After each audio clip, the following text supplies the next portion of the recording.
இந்த வீடியோவில் வந்து நம்ம ரிலே பற்றி பார்க்க போகிறோம். ரிலேன்றது எலக்ட்ரோ மேக்னெட்டிக் சுவிட்சு. இதில் வந்து பார்த்தீங்கன்னா மேலே ஒரு 3 பின் இருக்குது. அதாவது லெஃப்ட்டு ரைட்டு நம்ம வந்து ஒன்று பாசிட்டிவ் வோல்டேஜ், அதாவது 12 வோல்ட் ரிலே இருக்குது, 28 வோல்ட் ஆப்ரேட் பண்ணுறக்குள்ள ரிலேவும் இருக்குது. இதில் வந்து பார்த்தீங்கன்னா நமக்கு 12 வோல்ட் ரிலே இது.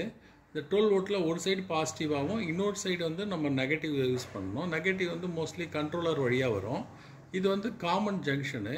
இந்த காமன் ஜங்ஷன் வந்து இந்த சைடில் உள்ள என்சியில் கனெக்ட் ஆகிருக்கும். அதாவது நார்மலி கனெக்டரில் இருக்கும். இது வந்து நார்மலி கனெக்டரில் இருக்கும். இது வந்து நார்மலி ஓப்பன் சர்க்கியூட்டில் இருக்கும்.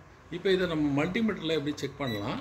மல்டிமீட்டரில் வந்து நான் ஓம்ஸ் இது வச்சுருக்கேன். இங்கே பாருங்கள், இந்த நடுப்பின் காமனு. ஸோ இதில் வந்து வச்சுக்கிட்டு நான் பாருங்கள், இதில் வந்து பார்க்குறேன் ஓயில் வருது. ஸோ இந்த சைடில்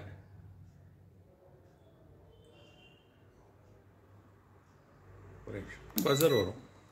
இதில் கனெக்ட் பண்ணால் நமக்கு பஸர் வரும். ஏன்னா இது வந்து காமன் வந்து ஒரு எண்டில் நார்மலி கனெக்டரில் இருக்குது. இந்த சைடு வந்து நார்மலி ஓப்பனு. ஸோ ஓப்பன் வந்து எப்போ இதுவாகும்னா, இந்த 2 சர்க்கியூட்டும் ரன் ஆச்சுன்னா, அதாவது ஒரு சைடில் 12 வோல்ட்டு, இன்னொரு சைடில் negative pulse or negative voltage வந்தோடனே இது ஆப்ரேட் ஆகும். ஆப்ரேட் ஆச்சுன்னா இங்கே இருக்க நார்மலி கனெக்டட் வந்து நார்மலி ஓப்பனுக்கு இங்கேருந்து இங்கே போகும். இதுதான் சுவிட்சிங் சொல்கிறது, எலக்ட்ரோ மேக்னெட்டிக் சுவிட்சு. இதை வந்து நம்ம டிசி சோர்ஸில் அப்ளை பண்ணி செக் பண்ணலாம். சரிங்களா? இதில் வந்து நார்மலி வந்து இதில் வரக்கூடிய ஓம்ஸ் வந்து பார்த்திங்கன்னா நமக்கு நார்மலி ஓம்ஸ் பார்த்திங்கன்னா இதில் வேல்யூ எவ்வளோ வருது? 418 ஓம்ஸ் வருது. சரிங்களா? அப்படி ஆன் பண்ணேன். இதில் வந்து பார்த்திங்கன்னா இதில் வந்து என்ன போட்டிருக்குன்னா வோல்டேஜ் வந்து 24 வோல்ட்டு போட்டிருக்கு. அதாவது 24 வோல்ட்டு கொடுத்தா தான் இது ஆப்ரேட் ஆகும். மற்ற இந்த 3 ரிலே வந்து 12 வோல்ட்டு கொடுத்தாலே ஆப்ரேட் ஆகும். இது வந்து 24 வோல்ட்டு கொடுத்தாலே ஆப்ரேட் ஆகும். இதோடைய ரெசிஸ்டன்ஸ் வந்து வேரி ஆகுது பாருங்கள். இந்த ப்ரைமரி வைண்டிங்கில் பாருங்கள், ரெசிஸ்டன்ஸ் பாருங்கள் 1600 சம்திங் வருது. அதாவது இங்கே வேல்யூ பார்த்தீங்கன்னா 1600 சம்திங் வரும். இதில் வேல்யூ வந்து நம்ம கம்மி பண்ணி பார்க்கலாம். கம்மி பண்ணி பார்த்தீங்கன்னா உங்களுக்கு 1.6 அதுக்குள்ள வருது. ஸோ இது வந்து 24 வோல்ட்டில் ஆப்ரேட் பண்ணக்கூடியது. இது வந்து காமன் பின் வந்து நமக்கு என்சியில் கனெக்ட் ஆகிருக்கும். 00 வரும், 1ன்னு வருது. நம்ம பஸரில் வச்சிங்கன்னா நமக்கு 00 வரும். ஏன்னா இது வந்து நார்மலி கனெக்டட். இது வந்து நார்மலி கனெக்டட் வந்து நார்மலி ஓப்பனுக்கு மாறணும்.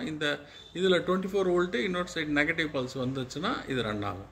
இதை வந்து நம்ம செக் பண்ணுவோம், தனியாக செக் பண்ணுவோம். இப்போ வந்து இதில் வந்து நான் 12 வோல்ட் செட் பண்ணியிருக்கேன். சும்மா மினிமம் கரண்ட்டு செட் பண்ணியிருக்கேன். 100 milliampere current, minimum current check பண்ணியிருக்கேன். இதில் போய்ட்டு நம்ம 100 மில்லியாம்பியர் போதும், இது போதும். நான் இதை ஆன் பண்ணிக்கிறேன். ஒரு முனையில் வந்து நான் 12 வோல்ட் கொடுத்துட்டேன். ஜஸ்ட்டு ட்ரிகர் பண்ணி இது லைவில் ஒர்க் ஆகுதான்னு பார்க்க போகிறேன். பாருங்கள், ட்ரிக் பண்ணால் நம்ம ட்ரிகர் ஆகுது. அப்போது நார்மலி கனெக்டர்லேருந்து ஓப்பனுக்கு ட்ரான்ஸ்ஃபர் ஆகுது. இதுதான் இதோடைய ஒர்க் ஆகுது.